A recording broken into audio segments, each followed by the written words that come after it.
Prose 6, Poets and Pancakes. Asokamitran. CBSE Class 12 English Core Flamingo. Dear students, this is meant to serve as a quick review of the text and should not be considered a substitute for the hours spent on thorough and repeated learning. About the author. Asokamitran, 1931 to 2017, a Tamil writer, recounts his years at Gemini Studios in his book My Years with Boss, which talks of the influence of movies on every aspect of life in India. The Gemini Studios, located in Chennai, was set up in 1940. It was one of the most influential film-producing organizations of India in the early days of Indian filmmaking. About the story. The prose is an excerpt from his book My Years with Boss.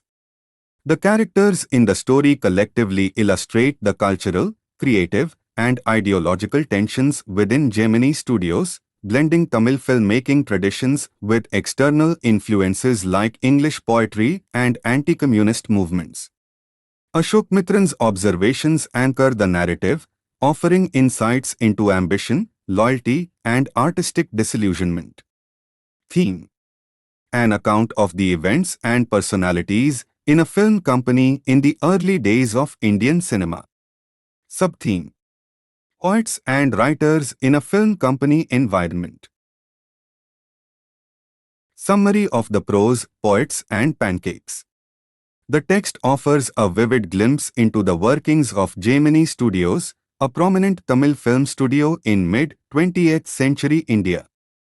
Central to its operations was the extensive use of pancake makeup, applied in harshly lit rooms by a diverse team reflecting India's national integration. The makeup process, overseen by a strict hierarchy, transformed actors into crimson-hued monsters, with an office boy, a failed aspirant to stardom, handling crowd players. The narrative shifts to Kotmangalam Subbu, the studio's number, to a multifaceted yet polarizing figure, a loyal, creative collaborator, a poet for the masses, and a charitable man resented for his perceived sycophancy. Summary of the prose, Poets and Pancakes. Gemini Studios also hosted cultural exchanges, such as hosting Frank Bachman's Moral Rearmament (MRA) group, whose plays influenced Tamil drama. A baffling visit by an English poet, later revealed as Stephen Spender, left the studio staff confused, as his lecture on English poetry clashed with their Tamil-centric world.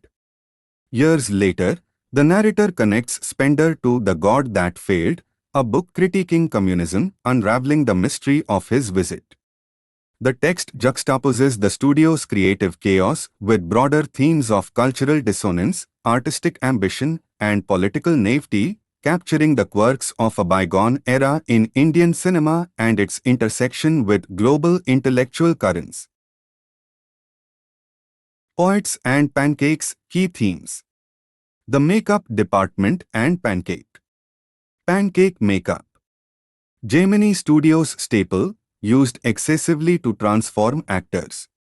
Applied under harsh incandescent lights, creating a fiery misery. Diverse team.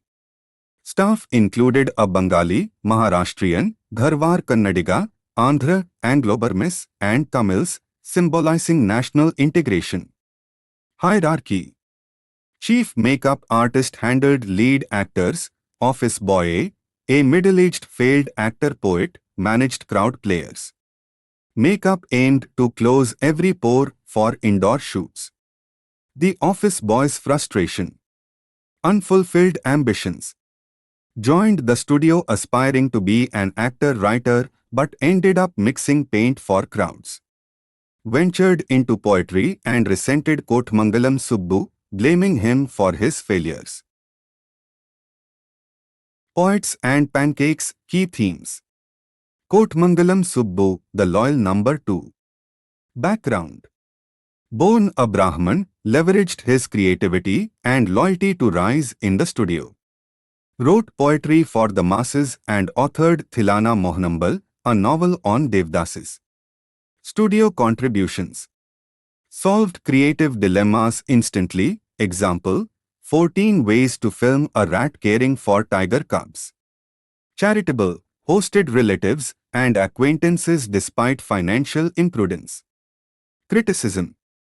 Enemies accused him of sycophancy and proximity to the boss. Gemini Studios and cultural influences. Poets Hangout. Hosted Tamil poets like SDS Yogiyar and Harindranath Chattopadhyay. Staff wore khadi and revered Gandhi, but lacked political awareness, dismissing communism as godless. Moral Rearmament MRA visit. Hosted 200 MRA members in 1952, their place, Jotham Valley, influenced Tamil drama's minimalist aesthetics. MRA's anti-communist agenda unnoticed by the apolitical studio. Poets and Pancakes, key themes. The mysterious English poet Stephen Spender. Visit and confusion. Introduced as a poet from England, Spender's lecture on English poetry baffled the Tamil-speaking staff. His accent and abstract themes, freedom, democracy, alienated the audience. Aftermath. Staff were puzzled by his relevance to Tamil cinema. Revelation through the god that failed. Connection to Spender. Years later, the narrator discovers Spender co-authored The God That Failed, critiquing communism. Links Spender's visit to the studio's anti-communist climate, though the staff remained oblivious. Irony. Studio's khadi-clad poets unknowingly mirrored global ideological debates. Important personalities from Poets and Pancakes. Asokamitran, the narrator. Role: a Gemini Studios employee working in a cubicle, tearing newspapers for publicity clippings. Significance: observes and narrates the studio's quirks, cultural dynamics, and interactions with visitors like Stephen Spender. Kotmangalam Subbu. Role: number 2 at Gemini Studios, poet, actor, and loyal collaborator to the boss. Significance: central creative force behind the studio's success. Wrote poetry for the masses, Thilana Mohanambal, and devised solutions for film scenes. Resented by colleagues for his perceived sycophancy and Brahman privilege. Important personalities from Poets and Pancakes. The office boy, makeup department. Role: a middle-aged man mixing pancake for crowd actors, failed aspirant to stardom. Significance: embodies unfulfilled artistic ambitions, vents frustration by blaming Subbu for his plight. Represents the struggles of unrecognized talent in the film industry. The boss, S.S. Vasan. Role: head of Gemini Studios and editor of Ananda Vikatan, Tamil Weekly. Significance: hosted cultural events, example, MRA plays, Stephen Spender's visit. Closed story department, symbolizing the clash between commerce and creativity. Important personalities from Poets and Pancakes. Stephen Spender. Role: English poet and editor of The Encounter, visited Gemini Studios. Significance: his baffling lecture on English poetry highlights the cultural disconnect between Western intellectuals and Tamil cinema. Later linked to The God That Failed, connecting the studio's apolitical ethos to global anti-communist discourse. Gemini Studios Poets. SDS Yogiyar, Sangu Subramanyam, Krishna Sastare, Harindranath Chattopadhyay. Significance: represented Tamil literary culture within the studio. Wore khadi, revered Gandhi, but dismissed communism as godless.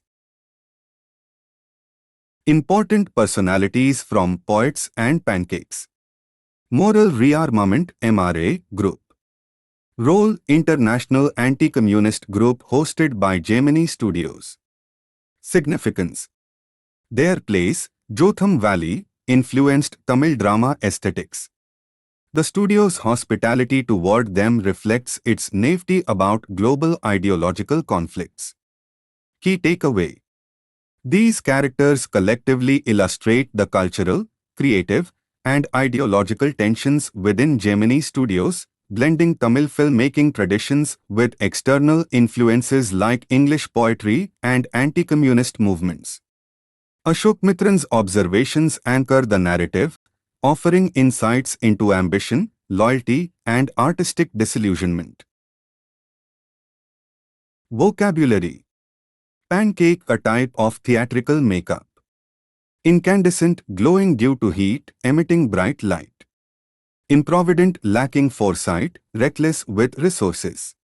Ignominy, public shame or humiliation. Sycophant, a person who flatters to gain advantage. Surmise, to infer or guess. Travails, difficult or laborious efforts. Diction, style of speaking or writing.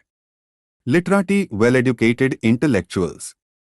Incongruity, lack of harmony, absurdity. Prohibition, banning of alcohol or specific activities. Compunction, guilt or moral hesitation. Conjugal, relating to marriage or marital relations. Aversion, strong dislike or opposition. Oblivious, unaware or unconscious of something. Resilience, ability to recover from adversity. Perseverance, persistent effort despite challenges. Disillusionment, loss of faith in ideals. Apolitical, neutral or indifferent to politics. Aesthetics, principles of beauty or art. Minimalist, simple, uncluttered style. Naivety, lack of worldly experience. Dissonance, lack of harmony, conflict. Aspirant, someone with ambitions to succeed. Subsidiary, secondary or supporting role. Deftly, skillfully and quickly. Sprawling, spread out over a large area. Refrain, a repeated phrase or theme. Homilies, moral or religious lectures. Covertly, secretly or discreetly. Epics, long, grand narratives. Infer the meaning from the context. 1. Blew over. Meaning, to pass without lasting consequences, fade away. Context refers to events like the moral rearmament, MRA, visit or the closure of the story department at Gemini Studios. These events caused temporary excitement but left no significant long-term impact. 2. Catapulted into. Meaning, to suddenly elevate someone to prominence or success. Context describes Kotmangalam Subbu's rise in Gemini Studios despite lacking formal education or connections. His creativity and loyalty to the boss propelled him into a key role. 3. Played into their hands. Meaning, to unintentionally assist someone's plans, often to one's own disadvantage. Context: the studio's decision to host the MRA group, a counter-communist movement, unknowingly supported their ideological mission. The studio's apolitical staff did not grasp the MRA's agenda. Infer the meaning from the context. 4. Heard a bell ringing. Meaning, to suddenly recognize or recall something familiar. Context: the narrator, Asokamitran, connects Stephen Spender's name to the mysterious poet who visited Gemini Studios after reading The Encounter, where Spender was listed as an editor. 5. Was struck dumb. Meaning, to be rendered speechless due to shock, confusion or awe. Context: the Gemini Studios staff, unfamiliar with English poetry, could not comprehend Stephen Spender's lecture. His accent and abstract themes left them utterly bewildered. Infer the meaning from the context. 6. A coat of mail. Meaning, metaphor for emotional armor or resilience. Context describes the thick-skinned perseverance required for prose writing, where rejection slips are frequent. Writers need this armor to persist despite setbacks. 7. The favorite haunt. Meaning, a frequently visited place for a specific group. Context: Gemini Studios was the regular gathering spot for poets like S.D.S. Yogiar and Harindranath Chattopadhyay, who enjoyed its relaxed atmosphere and endless coffee. Think as you read Set 1. Question 1. What does the writer mean by the fiery misery of those subjected to makeup? Answer. The phrase fiery misery refers to the intense discomfort actors endured under the harsh incandescent lights in the makeup room at Gemini Studios. These lights, arranged around large mirrors, emitted significant heat, creating a suffocating environment. Combined with layers of thick pancake makeup, the heat caused physical distress, making the process agonizing. The term emphasizes the grueling behind-the-scenes effort to achieve the exaggerated looks required for early Tamil cinema, where indoor shoots dominated, and actors had to appear ugly to look presentable on screen. Question 2. What is the example of national integration that the author refers to? Answer. The author highlights national integration through the diverse makeup team at Gemini Studios. The department included a Bengali, Maharashtrian, Dharwar Kannadiga, Andhra native, Anglo-Burmese, and local Tamils, reflecting India's regional and cultural diversity. This collaboration occurred decades before state-sponsored integration campaigns, showcasing how the studio organically united people from different backgrounds. Their teamwork in transforming actors symbolized a microcosm of India's pluralism, transcending linguistic and regional divides. Think as you read Set 1. Question 3. What work did the office boy do in the Gemini Studios? Why did he join the studios? Why was he disappointed? Answer. The office boy mixed large batches of pancake makeup for crowd actors, slapping thick layers onto their faces to mask pores. He joined Gemini Studios aspiring to become a star actor, screenwriter, or director, lured by the glamour of cinema. However, his menial role and unfulfilled ambitions left him bitterly disappointed. Trapped in a monotonous job far removed from his artistic dreams, he channeled his frustration into poetry and blamed Kotmangalam Subbu for his perceived neglect. Question 4. Why did the author appear to be doing nothing at the studios? Answer. The author's task involved tearing newspaper clippings for publicity, a repetitive and solitary job that others misunderstood as idle.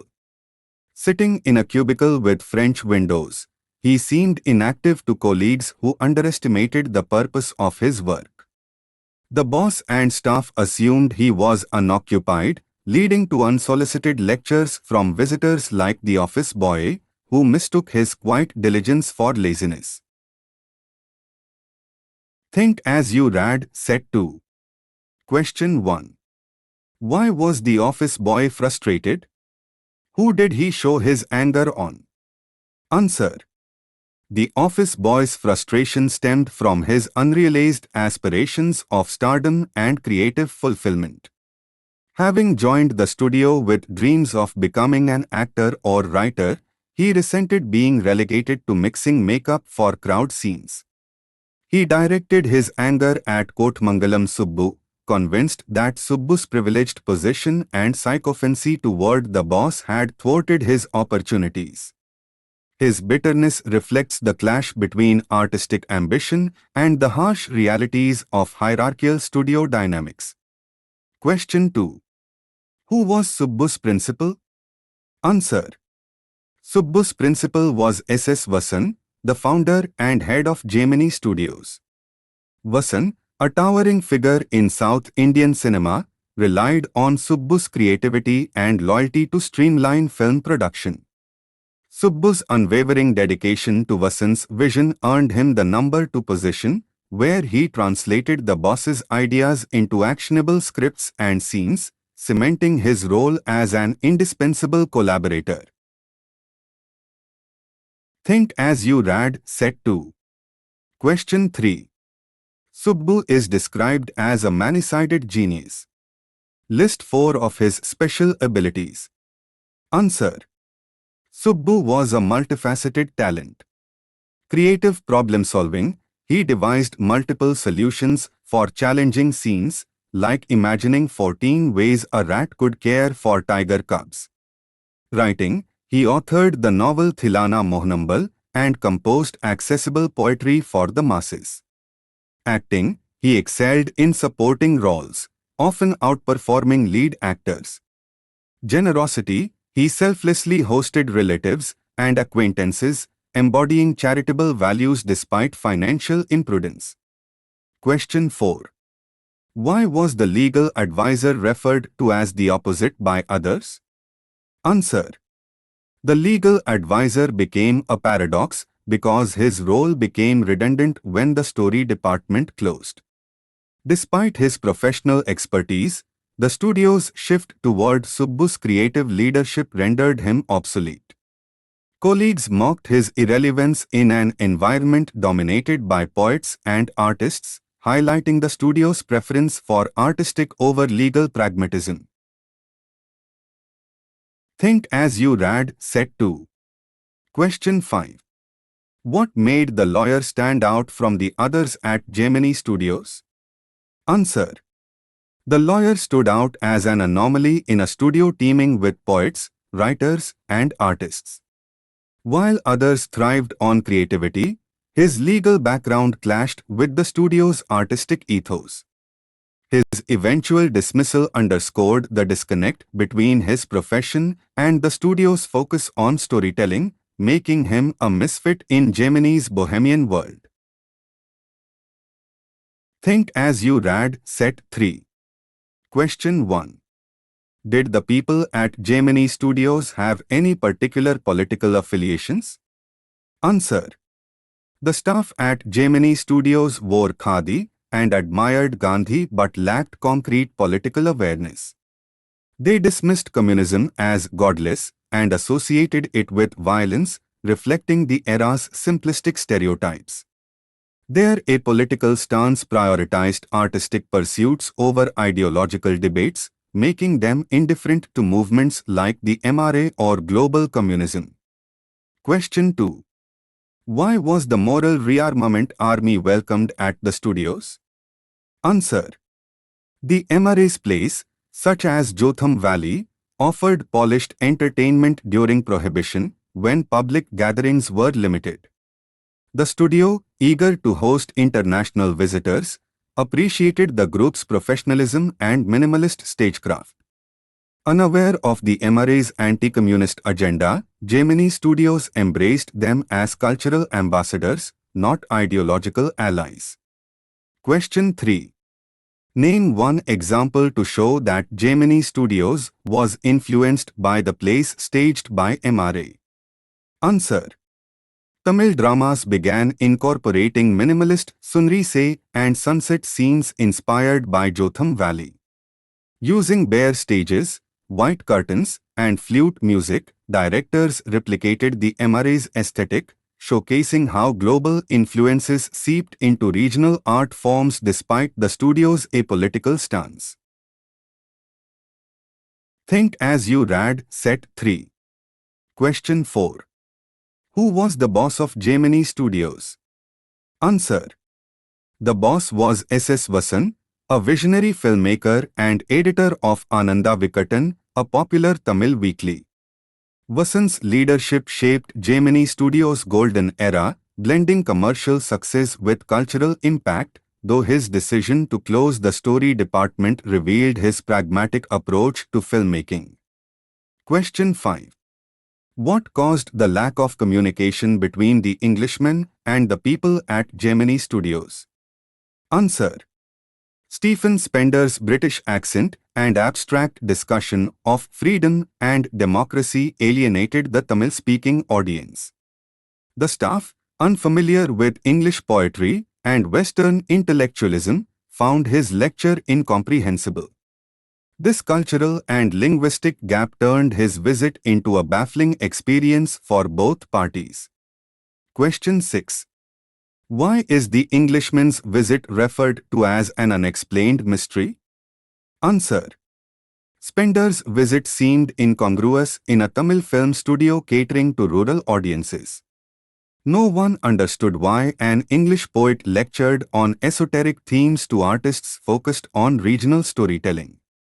The lack of context or follow-up left the staff puzzled, cementing the event as an enigmatic episode in the studio's history. Think as you read Set 4. Question 1. Who was the English visitor to the studios? Answer. The English visitor was Stephen Spender, a renowned poet, essayist, and editor of the British literary journal The Encounter. His unexpected presence at Gemini Studios highlighted the disconnect between Western intellectual circles and India's regional film industry. Question 2. How did the author discover who the English visitor to the studios was? Answer. Years later, while browsing the British Council library, Asokamitran found The Encounter and recognized Spender's name as its editor. This revelation linked the mysterious visitor to the global literary scene, resolving the long-standing puzzle of his identity. Question 3. What does the God that failed refer to? Answer. The God that failed is a collection of essays by 6 writers, including Spender, who detail their initial attraction to and eventual disillusionment with communism. The title metaphorically critiques communism as a flawed ideology, reflecting mid-20th century intellectual debates that indirectly touched Gemini Studios through Spender's visit. Understanding the text. Question 1. The author has used gentle humor to point out human foibles. Pick out instances of this to show how this serves to make the piece interesting. Answer. Asokamitran employs gentle humor to highlight human quirks and ironies. For instance, the office boy, a middle-aged man mixing pancake makeup, is ironically called a boy, underscoring the absurdity of hierarchies in creative spaces. The makeup team's nationally integrated diversity is humorously contrasted with their ability to turn actors into hideous crimson-hued monsters, poking fun at the chaotic artistry of filmmaking. Subbu's sycophancy is mocked through his readiness to say nice things about everything, while the staff's dismissal of communism as godless exposes their naive political apathy. These light-hearted jabs at vanity, ambition, and ignorance add wit to the narrative, making it engaging while subtly critiquing human flaws. Question 2. Why was Kotmangalam Subbu considered number 2 in Gemini Studios? Answer. Subbu held the number 2 position due to his unwavering loyalty to S.S. Vasan, the boss, and his creative indispensability. He solved filmmaking dilemmas instantly, like devising 14 ways to depict a rat nurturing tiger cubs. His ability to align his talents entirely with the boss's vision, coupled with his Brahman privilege and affable demeanor, cemented his role. However, his sycophancy and perceived lack of originality, writing story poems for the masses instead of high literature, also made him a target of envy, framing his number 2 status as both a tribute to his utility and a critique of subservience. Understanding the text. Question 4. How does the author describe the incongruity of an English poet addressing the audience at Gemini Studios? Answer. The incongruity lies in the cultural and linguistic disconnect. Stephen Spender's lecture on English poetry, peppered with abstract terms like freedom and democracy, baffled the Tamil-speaking studio staff, who associated poetry with local legends, not foreign intellectuals. His British accent and mysterious themes clashed with the studio's focus on regional storytelling. The audience's stunned silence and Spender's own bafflement captured in phrases like sheer incongruity highlight the absurdity of imposing Western highbrow art on a community rooted in vernacular cinema, underscoring the futility of cross-cultural exchanges without shared context. Question 4. What do you understand about the author's literary inclinations from the account? Answer. Asokamitran's literary inclinations emerge through his reflective, ironic tone and appreciation for subtlety. His fascination with Stephen Spender's identity reveals a curiosity about global literature, while his critique of prose writing as a patient drudge's task hints at his own struggles with the craft. The narrative's structure, blending memoir with social commentary, mirrors his preference for layered storytelling. His empathy for the office boy's poetic aspirations and disdain for Subbu's lowbrow works suggest a reverence for authentic, introspective art over commercial success, positioning him as a quiet observer with a writer's soul. Thank you for watching this video. Please like and subscribe to our channel for more content like this.